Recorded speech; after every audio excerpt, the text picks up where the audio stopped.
Je vais laisser la parole à Marie Serre, responsable de la communication de l'Agropole.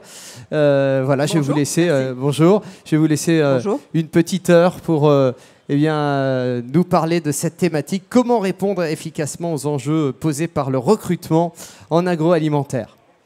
Merci beaucoup. Bonjour à tous. Merci au CEFIA de nous donner l'occasion de partager avec vous.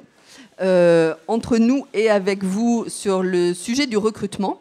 Ce temps de partage, on va le faire en deux fois. Un premier partage ici pour expliquer un petit peu ce qui se fait, ce que l'on a pu organiser au niveau du recrutement sur l'Agropole, et avec vous, nous l'espérons, dans un deuxième temps pour partager, puisque le collectif et l'échange est la base même de ce qu'on essaye de mettre en valeur cet après-midi. Donc, d'abord, rapidement, un petit tour des personnes qui sont ici. À mes côtés, Vincent Chérel, directeur général de l'IFRIA Nouvelle-Aquitaine, organisme de formation. Ensuite, Sylvain Pinault, le directeur général d'Agropole, technopole agroalimentaire implantée à Agen. À ses côtés, Anastasia Boucheron, qui est la directrice des affaires sociales de l'ANIA, l'interprofession. Et enfin, à sa gauche, Fabrice Taillefer, le directeur général de Cité Gourmande. Cité Gourmande, filiale du groupe Le Duf, et un chiffre d'affaires d'un peu plus de 46,5 millions l'année dernière et 156 salariés, voilà, implantés sur l'Agropole. Donc, parler de recrutement, nous, le maître mot aujourd'hui, c'est de rester positif, d'être très positif et de relayer les actions que nous avons pu mener sur l'Agropole. Pour peut-être quelques éléments de contexte, Anastasia, sur le recrutement et l'emploi agroalimentaire au niveau national. Oui, alors bonjour à tous. Donc, je suis directrice des affaires sociales à l'Association nationale des industries alimentaires, qui est composée de 32 syndicats métiers et 15 associations régionales, et qui a pour mission de défendre les intérêts des industries agroalimentaires auprès des pouvoirs publics. Alors, quelques éléments de contexte. Je pense qu'il est important de rappeler que la filière alimentaire est considérée comme l'une des 10 filières stratégiques pour la France. Ce sont 17 000 entreprises réparties sur tout le territoire qui sont composées à peu près de 98% de TPE-PME. Et ce n'est pas... il faut absolument le préciser, parce que sur les 20 dernières années, vous avez 80% des emplois qui ont été créés par des TPE-PME. Le secteur alimentaire, c'est également le premier employeur du secteur industriel français. C'est près de 500 000 salariés pour un chiffre d'affaires de près de 180 milliards d'euros. Et puis, c'est un secteur fortement dynamique sur le front de l'emploi, puisque depuis 2015, on est passé de 27 000 à 47 000 recrutements par an. Enfin, quelques éléments de contexte, plus focus sur 2020 par rapport à la crise sanitaire, exactement, qui est une année très particulière. Il est important de souligner que le secteur agroalimentaire a été l'un des seuls à continuer à créer de l'emploi, puisqu'on enregistre 602 créations d'emplois directs, quand l'industrie en général, en détruit plus de 33 000. Et en 2019, c'était 700 000 emplois directs. Donc là, on peut mesurer tout le potentiel de développement du secteur qui est là. Et enfin, un petit mot sur l'apprentissage, puisque le secteur agroalimentaire, aujourd'hui, en 2020, se positionne comme étant le 3e secteur qui a recruté le plus d'apprentis en France. Sylvain, est-ce que tu partages ce constat au niveau de l'Agropole? Oui. Déjà, bonjour à toutes et à tous. Sylvain Pinault, directeur de l'Agropole, technopole européenne qui représente aujourd'hui une petite centaine d'entreprises et environ 2600 salariés. Ce que dit Anastasia, on le retrouve évidemment sur pas mal de territoires et sur le territoire agenais, puisqu'en 2020, malgré la crise, malgré le contexte, une quarantaine d'emplois ont été créés sur le territoire agenais. Et ça illustre tout à fait les chiffres que tu as cités, Anastasia, au niveau plus national. Donc oui, effectivement, encore de la création d'emplois dans l'agroalimentaire. Fabrice, entreprise implantée sur l'Agropole, est-ce que tu partages ce constat? Alors, bonjour, Fabrice Taillefer, directeur général de la société Cité Gourmande, filiale du groupe Le Duf. entreprise spécialisée dans la transformation de pommes de terre et de légumes cuisinés à marque propre Pommes Bistro et Yumi et en MDD. Alors oui, l'agroalimentaire est un réseau très dynamique. Pour parler de mon expérience propre, mon entreprise a vu son personnel croître de 60 postes en à peine 5 ans, alimenté effectivement par le besoin de nouveaux produits et de produits différents. Et c'est le pouvoir des PME d'apporter à la fois des nouveautés, mais aussi de créer de l'emploi. Vincent, en tant que centre de formation, est-ce que tu partages aussi ce constat ? Bonjour, donc Vincent Chérel, directeur de l'IFRIA Nouvelle-Aquitaine. Donc, on forme, nous, des apprentis, des salariés, des demandeurs d'emploi à l'échelle de notre territoire. En effet, on constate cette dynamique. L'année dernière, malgré le contexte Covid, on a fait plus de 20% de recrutement d'apprentis. Et si je prends notre structure, en 5 ans, on a doublé les effectifs d'apprentis. Donc il y a une dynamique de la part des industriels dans le recrutement, la formation, l'intégration de nouveaux collaborateurs par cette voie qui est une voie un peu spécifique, qui est l'apprentissage. Merci Vincent. Donc là, on vient de présenter un petit peu le contexte. Maintenant, on ne se le cache pas, le recrutement n'est pas forcément tout le temps très facile dans l'agroalimentaire, mais justement, nous, ce qu'on va essayer de vous présenter, ce sont toutes les actions qui ont été mises en place, qui n'ont rien de révolutionnaire, mais qui sont intéressantes à partager pour voir qu'on peut créer une dynamique de recrutement dans l'agro. Quelles actions concrètement ont été mises en place au niveau de l'agropole ? Alors, plusieurs actions. Si on est là, c'est surtout pour témoigner et de vous apporter un maximum d'éclairage sur ce qui est possible de faire, parce que finalement, rien n'est impossible, encore faut-il se donner les moyens et de travailler ensemble dans un monde où aujourd'hui on a quand même tendance à être un petit peu individuel. Une action très simple, hein, on n'a pas réinventé l'eau chaude quand on a produit cette action, c'est une action de recrutement qui a eu lieu la semaine dernière tout simplement, c'est la 4e action, une journée de recrutement dans laquelle on a fait se rencontrer des salariés physiquement avec des entreprises physiquement. Combien ? À peu près un chiffre ? Alors on avait 35 entreprises pour à peu près 200 postes à pourvoir sur un territoire qui fait une 60aine d'hectares et à peu près 400 candidats sont venus nous rencontrer. D'accord, donc un job dating ? Un job dating tout simplement, d'accord. Mais un job dating physique. D'accord, et voilà.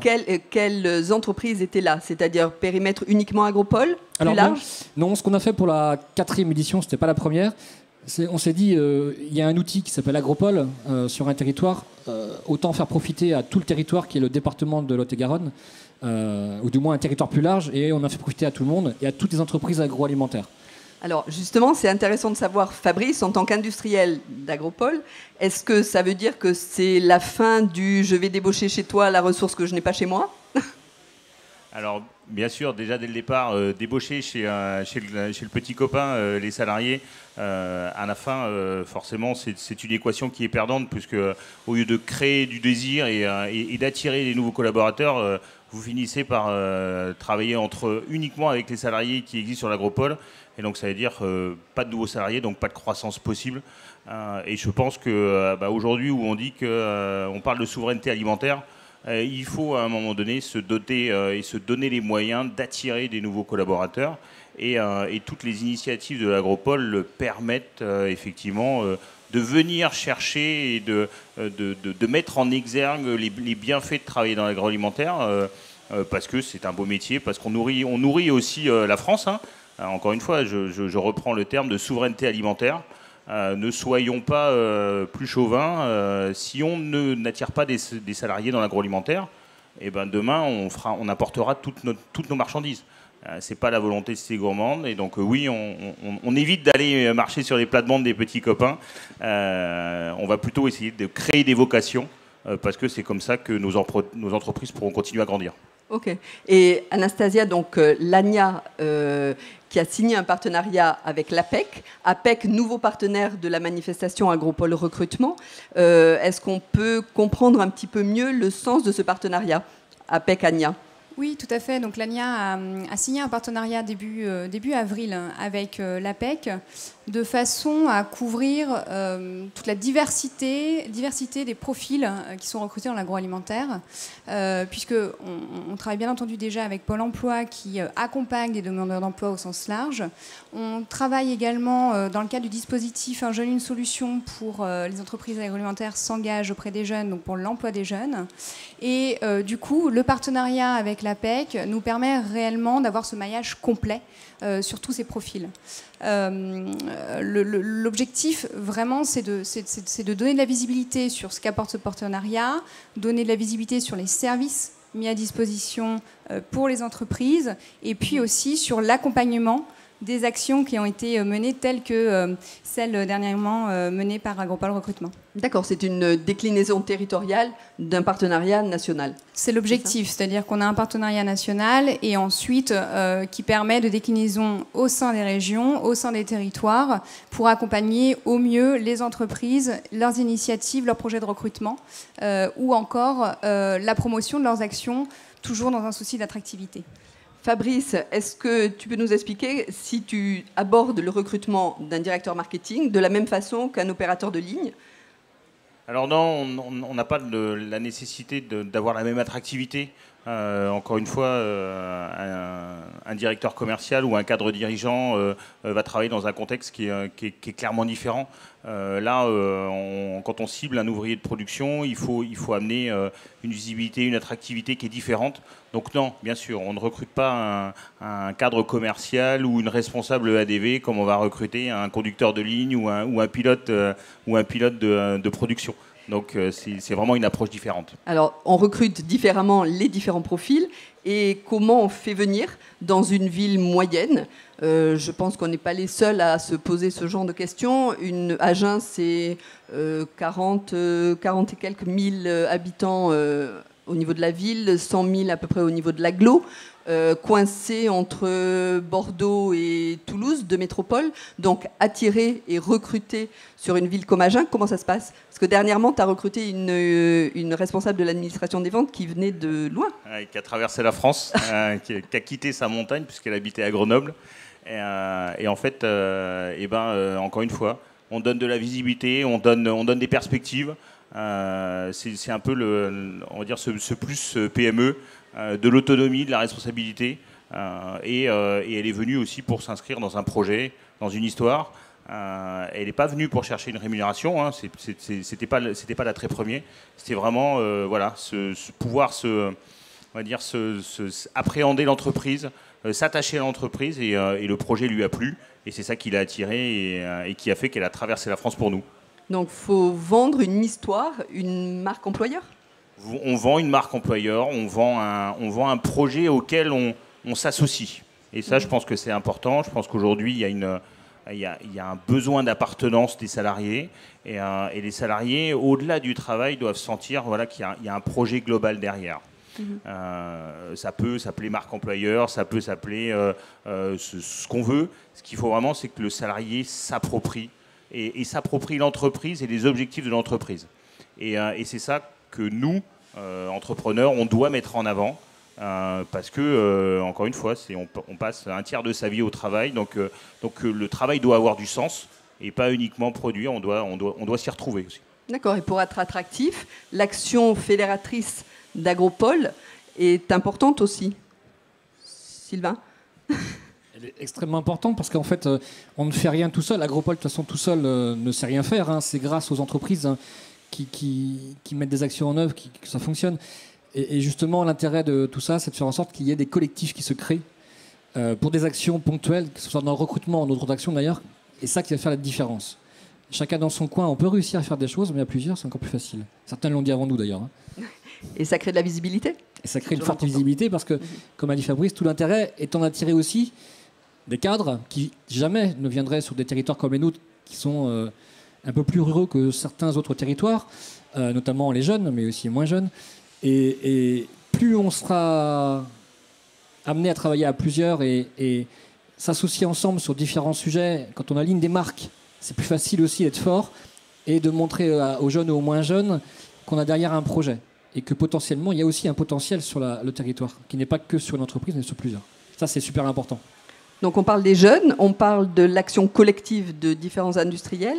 C'est intéressant de passer au deuxième point qui est la création de ce BTS maintenance. Comme Agropole recrutement, objectif, créer de la ressource, donc manquent les industriels. Donc ce BTS maintenance, sa particularité, c'est qu'il a été créé, ou à l'initiative du moins d'industriels présents sur Agropole. Est-ce que, Vincent, tu veux nous en parler ?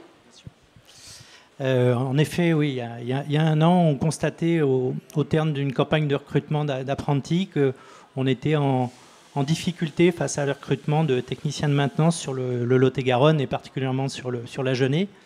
Donc on a fait ce constat. On n'avait pas d'offre de formation sur le territoire. Les jeunes qui pouvaient venir devaient faire à peu près 150 km pour aller se former. Et donc avec l'Agropole, sous l'initiative de Sylvain et de l'équipe, on a réuni des industriels, des responsables de maintenance de ces entreprises pour partager, voir quels pouvaient être les formations, les dispositifs qu'on pouvait leur proposer. Donc on a fait différents scénarios et on s'est entendu sur un référentiel de formation qui était le BTS maintenance.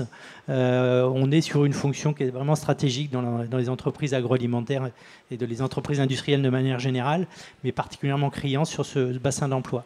Donc à partir de là, on a travaillé avec ce collectif, commencé à construire le projet, apporter peut-être des spécificités agroalimentaires par des modules spécifiques qui se mettront en place. Et puis, il fallait surtout, après, pouvoir décliner cette logistique et cette organisation de la formation sur le territoire, ce qui sera fait à la rentrée prochaine, puisque tout est parti. Alors justement, tu parles d'une ouverture de ce BTS en septembre 2021. Septembre, ça laisse, si on compte, ça fait un délai très très court entre l'idée émergente des industriels et la réalisation et l'ouverture de ce BTS. Quand on connaît les intervenants dans la création d'un BTS, c'est quand même une performance. Tu peux nous expliquer comment ça s'est passé ?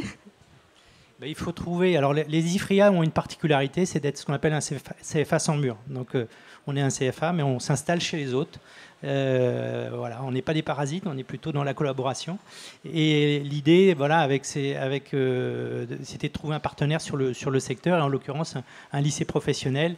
Et puis la plateforme Agrotech, qui est une plateforme qui est accueillie par Agropole, et pour nous permettre d'avoir des moyens à la fois pédagogiques, des outils tels que ceux de l'Agrotech, et puis des moyens humains pour pouvoir mettre en place ces formations. En plus, on avait nos propres formateurs qui pouvaient apporter la spécificité agro, et tout ça en quelques mois avec l'éducation nationale qui a fait un travail en interne très dynamique et qui nous a permis de monter ce projet très rapidement. Et aujourd'hui, on est en phase de recrutement, donc une grosse action sur le terrain pour essayer de capter des candidats, parce que l'enjeu, il est là. On peut avoir la plus belle des formations, mais si on n'a pas de candidats à mettre en face, ça ne marche pas. Donc là, on implique tout le monde, les entreprises, l'Agropole, le Pôle emploi, toutes les structures locales. Alors justement, j'aimerais bien que Sylvain, tu nous expliques quel est l'intérêt justement d'installer cette formation de BTS dans le lycée de Foulaïron, qui est un lycée pro. Alors, on parlait tout à l'heure de recrutement, attirer les candidats dans un territoire un peu plus rural dans lequel il y a moins de formation, c'est toujours difficile. Donc il faut à un moment donné trouver d'autres astuces, et l'idée étant de se créer un vivier soi-même, quelque part, pour le territoire et par le territoire. Et pour revenir à la problématique du sourcing, qui est la principale problématique de ce projet, quand on a passé tous les éléments politiques, économiques, institutionnels, qui nous fait passer un petit peu de temps aussi, mine de rien, mais une fois que ça c'est élagué, il faut chercher les candidats. Et pour chercher les candidats, vous avez deux solutions. Vous appelez Pôle emploi, ou alors vous faites de la campagne d'affichage. Nous, on a trouvé une troisième. On s'est dit, on va directement aller voir les jeunes dans les lycées, et on va créer cette formation dans un lycée qui propose déjà une formation initiale de ce niveau-là, de façon à responsabiliser aussi les professeurs d'éducation nationale, à promouvoir cette formation, qui est non pas de l'initiale, mais qui est de l'alternance. Mais au moins, cette promotion sera faite localement. Et si vous avez 5 jeunes, c'est déjà la moitié de la promo qui est fournie. Donc je crois que c'est ça, c'est surtout le partenariat avec l'éducation nationale qui doit être très forte. Et souvent on décrit l'éducation nationale et on se dit, de toute façon, dans 10 ans on mettra en place des choses. C'est pas vrai. c'est pas vrai. Il faut arrêter d'écrire, il faut arrêter de critiquer, il faut faire avec. Et les professeurs de ce lycée sont les promoteurs de cette formation BTS. Ce sont les premiers responsabilisés, puisque leur intérêt étant d'orienter les jeunes vers la bonne formation. Voilà. Et Cité Gourmande, Fabrice, est partie prenante de ce BTS. Est-ce que tu as recruté ton alternant ? Alors oui, on est partie prenante. On a participé à la construction. On est en finalisation. On a 2 candidats aujourd'hui. Donc on continuera d'avancer, mais on est très confiants. Sylvain, est-ce que tu peux nous repréciser les entreprises qui ont été à l'initiative de la création de ce BTS ? Oui, alors déjà Cité Gourmande, avec Fabrice. Cité Gourmande, Lucien Georgelin, fabricant de confitures sur le Lot-et-Garonne et 2e marque française de confitures. Le groupe Gozoki avec 2 entités, Maison Brio et VG Croc, Maison Taillefer qui fabrique du café, et puis la société Boncolac, et puis j'oubliais une 7e, ils sont derrière, j'essaie de me les prendre par cœur, Yuji, petite start-up très dynamique de l'agroalimentaire à Capital Danone. Voilà. Très bien. Donc, on a parlé de la journée recrutement, Agropole recrutement, on vient de parler du BTS, mais tout ça va dans le même sens, c'est l'attractivité à développer du secteur de l'agroalimentaire. Donc là, je me tourne naturellement vers Anastasia. Donc l'ANIA, qu'est-ce qu'elle fait pour cette attractivité ? Alors l'ANIA a lancé l'opération Découvrez ce que vous mangez. Oui. Une première édition qui s'est tenue en 2019 et qui a permis en fait aux entreprises d'ouvrir les portes de leur site industriel. Du coup, il y a 120 entreprises qui ont été volontaires pour ouvrir leurs portes. Et il s'agit de cibler le grand public, également les demandeurs d'emploi. Et là, je rejoins également Sylvain. L'idée aussi, c'est de toucher les jeunes dans les établissements scolaires et puis aussi, bien évidemment, les parents d'élèves, puisque eux vont les accompagner vers les formations pour ensuite leur faire découvrir les métiers de l'agroalimentaire. Donc c'est aussi une cible qui est importante. Donc 2019, c'était 120 entreprises qui ont ouvert leurs portes. 2020, malheureusement, comme vous le savez, la crise sanitaire nous a empêchés de réitérer l'opération. Néanmoins, une plateforme a été ouverte sur un site internet pour continuer à poster des vidéos métiers, des témoignages de professionnels de l'agroalimentaire pour faire vivre cet événement. Et puis 2021, nous souhaitons renouveler l'opération pour laquelle les communications seront données incessamment sous peu. L'objectif, c'est de donner à voir en fait toute la richesse des métiers et des savoir-faire de l'agroalimentaire. Et bien évidemment, en fait, donner du sens, c'est concrètement montrer comment est-ce qu'on fabrique les produits alimentaires qui font partie de votre consommation au quotidien. Ça serait intéressant de savoir, en tant que technopole, qu'est-ce que la technopole peut faire au niveau de l'attractivité agro ? Sylvain ? Plein de choses. Essayons surtout d'innover dans la communication, parce que on peut communiquer de façon assez classique, on le fait tous, et l'idée étant de se démarquer. Quelques exemples qu'on a utilisés nous récemment, c'est de se dire comment on peut se démarquer dans d'autres milieux qu'est l'agroalimentaire. Et quand on parle quand on fait parler des tiers qui ne sont pas dans l'agroalimentaire, pour l'agroalimentaire, c'est là que ça devient intéressant. On a réfléchi à amener en fait, au travers de la fête de la science, typiquement, qui est un exemple, se dire finalement dans l'agroalimentaire, c'est pas que de la grande cuisine. Alors c'est vrai, ce quotidien, c'est de la cuisine. C'est comme à la maison, c'est un peu plus gros, mais c'est aussi pas mal de physique, de chimie, de science. Et donc, c'est pour ça qu'on s'est associé avec l'événement Fête de la Science, et on le fera cette année en 2021, parce que l'année dernière, on a dû annuler l'opération. C'est de se dire, parlons scientifique dans l'agroalimentaire, attirons des talents, attirons des chercheurs, attirons des jeunes qui font aujourd'hui des maths, de la physique, de la chimie dans ces métiers-là, parce qu'on fait tous les jours de la science dans l'agroalimentaire. Ce n'est pas que de la cuisine.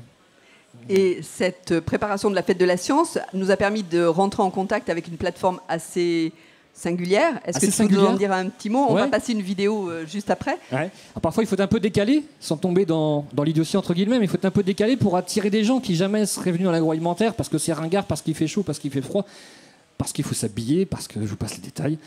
Ouais, ok, quand on dit ça, c'est bon, on va arrêter.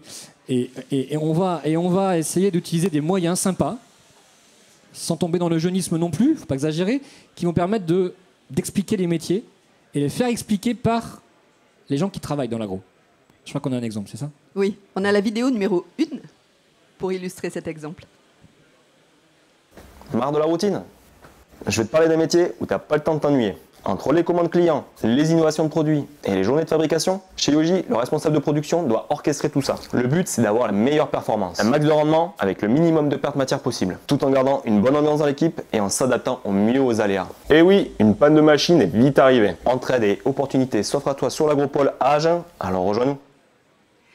Voilà, donc ça c'est une petite vidéo format 30 secondes. Format TikTok pour pouvoir passer sur des réseaux qui se lancent dans le recrutement justement, mais posté sur une plateforme de vulgarisation scientifique. Tu peux nous expliquer, Curieux ? Oui, une plateforme qui a été une émanation de la région Nouvelle-Aquitaine au travers d'un organisme qui s'appelle CapScience, et la plateforme s'appelle Curieux. Curieux parce qu'en fait on a envie de découvrir la science d'une autre façon, et pour la découvrir, c'est bien de vulgariser. Et comme on s'est dit que l'agroalimentaire c'était aussi de la science, on s'est dit vulgarisons l'agroalimentaire pour tout le public qui, naturellement, ne viendrait pas vers nous. Voilà, donc je vous invite à aller voir sur les différents sites web Curieux. Je crois qu'il y a à peu près 300 000 followers sur TikTok, sur Curieux Nouvelle-Aquitaine. C'est une plateforme qui est amenée à se développer un peu partout en France au travers d'initiatives comme celle-là. Voilà, tout à l'heure, il y a un petit témoignage d'un alternant justement qui parle des conditions de travail dans l'agro, et vous verrez, c'est plutôt positif. Vincent, au niveau d'un centre de formation, comment on gère l'attractivité, la découverte des métiers de l'agro ? C'est notre quotidien, parce que si on veut avoir des apprentis à la rentrée prochaine, si on veut avoir des stagiaires sur des formations de demandeurs d'emploi, il faut aller sur le terrain. Donc il y a les réseaux, mais il y a aussi la présence terrain. On est sur une grande région, 12 départements. Donc aujourd'hui, nous on passe à peu près 200 jours équivalents temps plein sur de l'animation, où on va réunir des jeunes d'un collège, d'un lycée, d'une structure mission locale, ou même des groupes de demandeurs d'emploi, de Pôle emploi, pour leur faire découvrir. Donc là, on s'appuie sur le réseau des entreprises partenaires, on s'appuie sur des outils comme le Agrotech qui peuvent ouvrir les portes pour montrer l'environnement.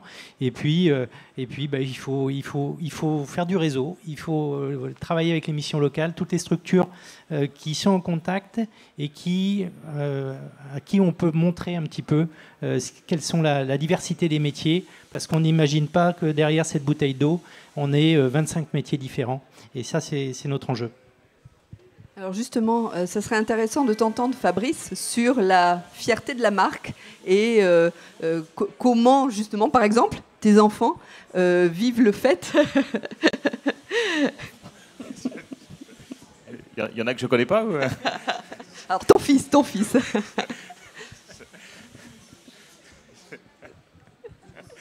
Merci.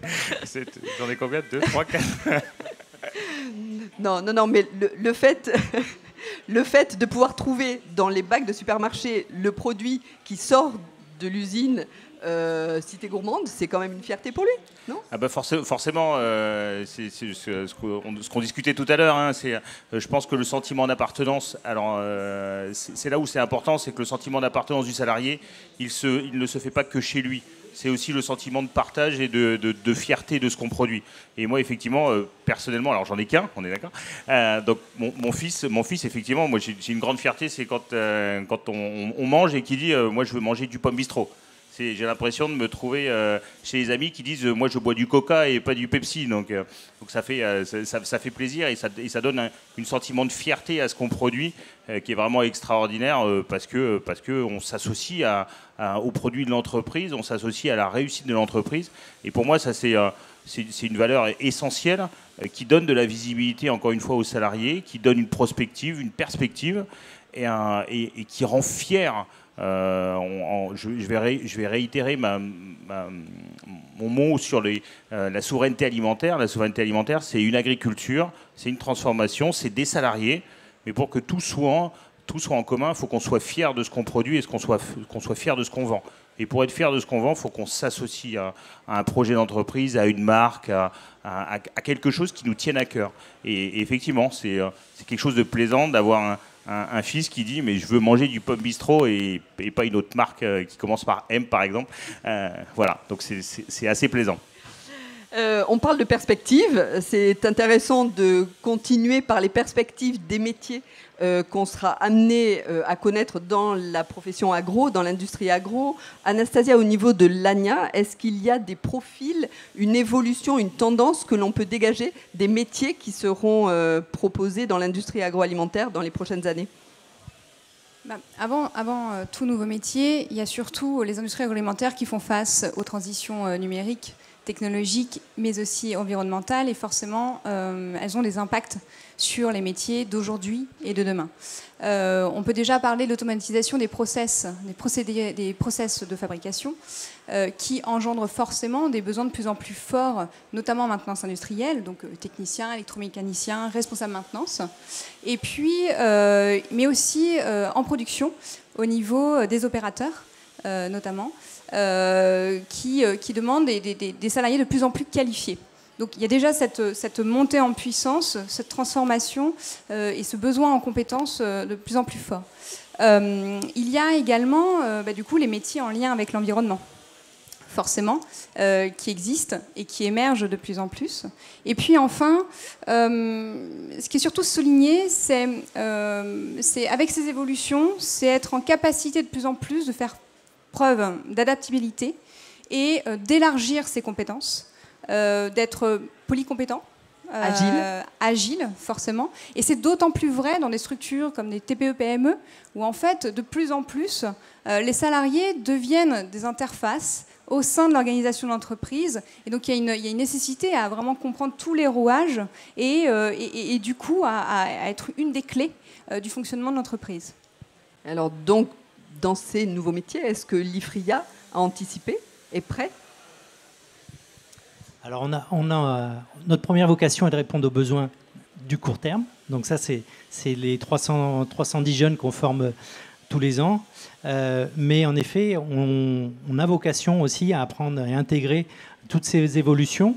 Alors qu'on peut intégrer soit dans des programmes de formation et on va rajouter sur la RSE, par exemple. Aujourd'hui, c'est l'éco-conception, c'est des choses qu'on va intégrer sur des parcours de formation ou aussi se mettre sur des métiers.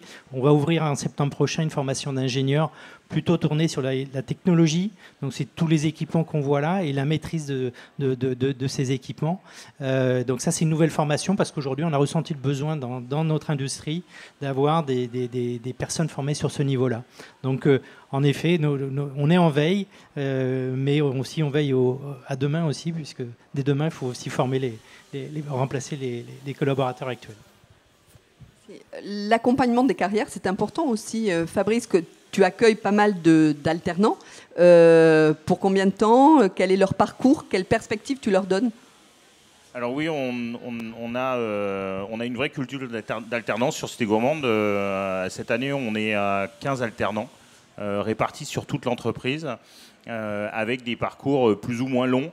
Le plus long, c'est les alternants sur le commerce, puisque notre force de vente est majoritairement fournie d'alternants. Et là, on embauche des jeunes sur de la licence 3, avec une projection M1, M2, donc Bac plus 5.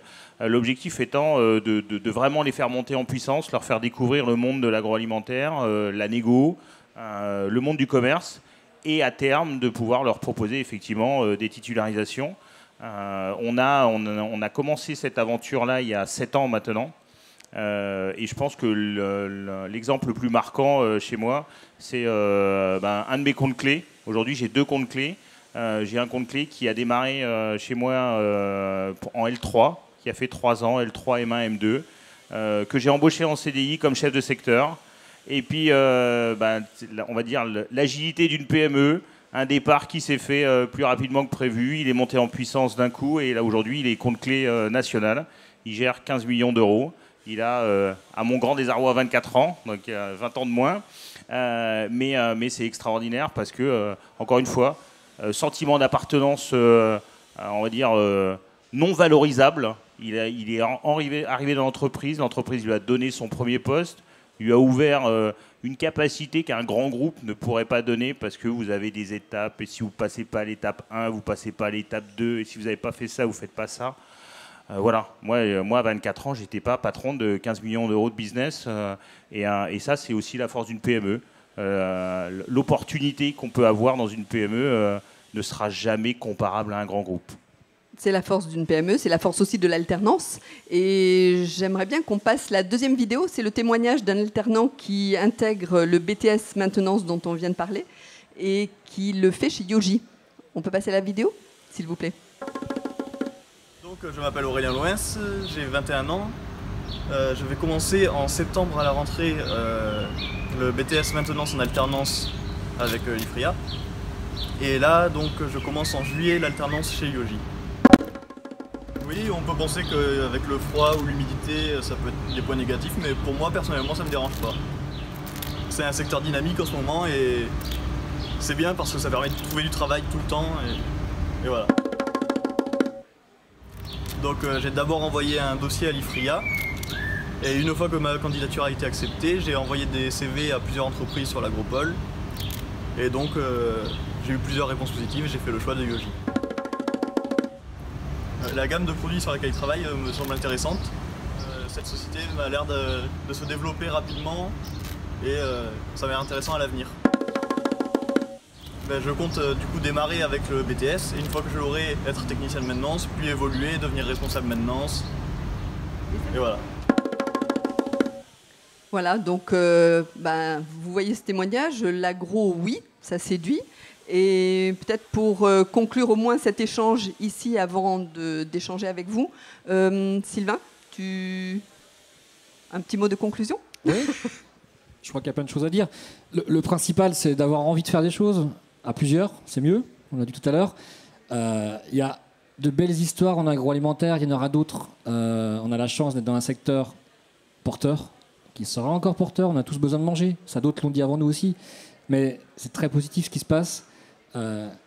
Contrairement à d'autres secteurs où ça va être un peu plus compliqué en ce moment. Profitons aussi de ce contexte pour attirer, pour raconter ces belles expériences que vivent les entreprises aujourd'hui. Ces capacités d'évolution dans les PME, effectivement, on n'a pas ça dans les grands groupes. Hein. Alors Airbus, c'est très bien, j'ai pas de souci avec Airbus, mais voilà, il y a des carrières sympas.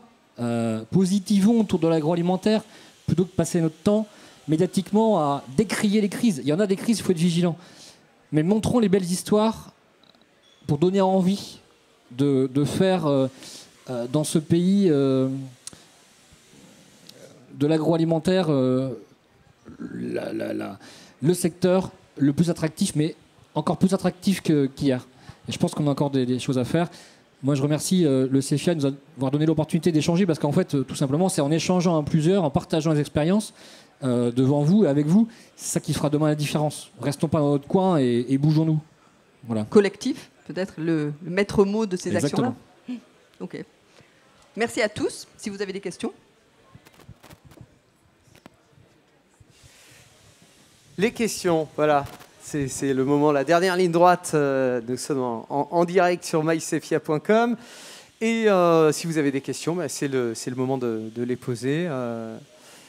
Je vois des mains qui restent timides pour cette dernière ligne droite. Une main qui se lève. Oui, bonjour. Plus à l'attention du responsable de l'IFRIA. Quelles sont les prochaines sessions de formation que vous envisagez de faire après la maintenance ?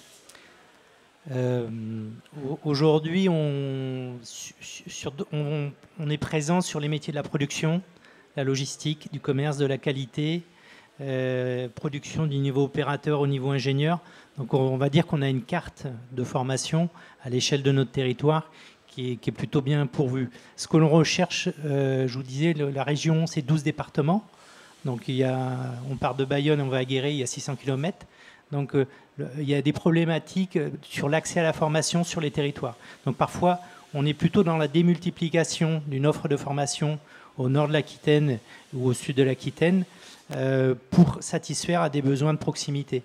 Un jeune qui est en bac ou en BTS, son périmètre de mobilité, il est départemental au grand maximum. Plus on monte, plus les jeunes vont bouger. Donc, on a 2 projets pour cette rentrée, c'est déjà bien. On a d'autres réflexions. On parlait de la RSE de manière générale, tous aussi les sujets qui pourraient faire l'objet d'une formation plus tard. Mais dans les cartons, pour l'instant, je suis plutôt dans une logique d'avoir une bonne présence territoriale plutôt que d'ouvrir de nouvelles formations.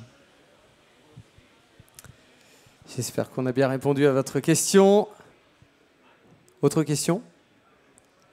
On a un public très sage ce milieu d'après-midi. une première et une deuxième. Je reviens vous voir dans un instant. Est-ce qu'il y a certaines filières agroalimentaires qui sont davantage touchées par la pénurie de main-d'œuvre? Alors, au regard de mon expérience, aujourd'hui, les difficultés peuvent être plutôt sur les métiers de la transformation de la viande. C'est-à-dire que volaille, bœuf, porc, dès qu'on met en place des actions sur les territoires pour recruter pour une entreprise par la voie de l'alternance ou d'autres modalités, c'est sur ces métiers-là où on est le plus en difficulté. Alors on est en difficulté, mais on arrive à conduire des opérations. À titre d'exemple, on travaille avec le groupe Bigard depuis 2009. On a un site à Égletons en Corrèze. Et tous les ans, on a un groupe de 10 à 12 personnes qui se forment au métier de la première, deuxième et troisième transformation. En 10 ans, on a formé 140 personnes. Voilà. Et c'est un site qui fait aujourd'hui 250 salariés. Et quand on traverse les lignes de production, on retrouve des jeunes. Ils ne sont pas tous restés. On est à peu près à 70% de jeunes qui restent sur ces postes, sur ces entreprises-là, ce qui est très bien. Alors pourquoi ils restent? Parce qu'il y a, ce que disait Fabrice à l'heure, de l'accompagnement, de l'attention. On les intègre, on les forme, on les fait évoluer. Et aujourd'hui, nous, on a des jeunes qui sont rentrés dans ce dispositif qui est né en Bretagne. Nos collègues de l'IFRIA Ouest en sont à l'origine. C'est des jeunes aujourd'hui qui peuvent être en responsabilité. Donc, on a donné des perspectives à des jeunes qui étaient arrivés maçons, coiffeurs ou boulangers, ce qui est un très beau métier. Mais à Égletons, il n'y a peut-être pas de la place pour tout le monde. Et là, il y avait cette opportunité. Mais c'est... voilà. Et quand on met une action de ce type-là et on a Bigard derrière, bon, il y a une marque, voilà, et c'est plus facile que quand on est dans un abattoir de volaille en Dordogne et on est un peu moins connu. Bonjour, Marie Kieffer pour l'ABEA, qui est l'ARIA Bretagne. Donc on travaille avec l'IFRIA Ouest. J'ai aussi les Hauts-de-France, voilà, Agrosphère à côté, et simplement c'est plus un échange de dire la partie maintenance. Vous parlez de la maintenance, c'est un métier en tension, alors chez nous, chez vous, dans toutes les régions. Et je crois à la force du collectif et justement de pouvoir travailler sur les différentes régions, sur des fonctions comme ça, avec les problématiques de recrutement et de formation et d'orientation aussi. Des jeunes, vous en avez parlé, de pouvoir sourcer en fait les jeunes. C'est pas le tout de monter une formation s'il n'y a personne dedans, c'est vraiment une grosse problématique. De pouvoir allier nos forces dans ce cadre-là, parce que on a un problème aujourd'hui, on aura un problème demain pour pouvoir faire tourner nos usines. Voilà. Et on n'est pas tout seul, parce qu'il y a d'autres industries qui recrutent des techniciens. Oui. Et là, on est en concurrence frontale. Et c'est vrai qu'il faut jouer collectif. Merci pour ces précisions. Les dernières questions avant de terminer cette conférence. Et je reviens. On veut faire du sport cet après-midi. Fanny Desrousseaux pour Agrosphère, on est l'ARIA Hauts-de-France. On parlait tout à l'heure d'attirer des nouveaux talents dans nos filières. On a parlé de sensibiliser les jeunes. Et pour nous, on a fait le constat aussi qu'il y avait un gros manque d'informations auprès des prescripteurs, aussi bien de l'emploi que de l'orientation. Et donc, il faut mener un travail de sensibilisation des conseillers Pôle emploi et autres prescripteurs de l'emploi qui ne connaissent pas du tout nos métiers. Et il faut, au travers des visites d'entreprises comme Découvrez ce que vous mangez, la semaine de l'industrie, les encourager à visiter des entreprises pour casser tous ces a priori qu'on a.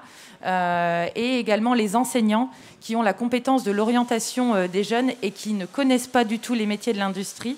Et c'est très important de pouvoir rentrer dans les entreprises. Et il y a des initiatives, notamment avec le rectorat, qui aujourd'hui propose des formations pour les enseignants et même des stages d'immersion d'une journée en entreprise. Et nous, on a eu des échos de la part de nos adhérents qui avaient passé un très bon moment avec les enseignants. Et c'est assez important. Donc la communication, les visites. Là, avec le collectif des ARIA, on est en train de monter une web-série qui s'appelle « Je viens bosser dans l'agroalimentaire ». Donc ils seront des épisodes courts de 2-3 minutes et où on va découvrir une multitude de métiers. Donc c'est comme un tour de France de l'agroalimentaire, et ceux qui veulent nous rejoindre dans ce projet sont les bienvenus. Et avec nos collègues collègues ARIA. Il y a une 30aine de vidéos qui vont être réalisées et on vous encouragera vivement à les relayer sur vos différentes plateformes, réseaux sociaux, etc. Parce que plus on est unis et collectifs, et c'est vraiment le maître mot de cette conférence, et plus on va pouvoir réseauter, buzzer et faire connaître nos métiers et toute cette technologie qu'il y a derrière et les perspectives de carrière qu'on offre aux jeunes. Merci. C'était très bien. Voilà. Dernière question. On a tout dit. Voilà. Maintenant, il ne reste plus qu'à recruter. Merci à tous. Merci aux experts. Merci donc à Marie Serre pour avoir animé cette table ronde. Merci beaucoup. Je vais enlever mon masque pour terminer. Nous étions donc aussi également en direct sur mycefia.com. Comment répondre efficacement aux enjeux posés par le recrutement en agroalimentaire, que vous soyez en direct ou en différé. On vous retrouve dans quelques instants pour une autre conférence, ici même, sur ce CEFIA 2021, en direct et en public. Ça mérite quelques applaudissements quand même, s'il vous plaît. Et on se retrouve dans quelques instants pour une autre conférence. À tout de suite.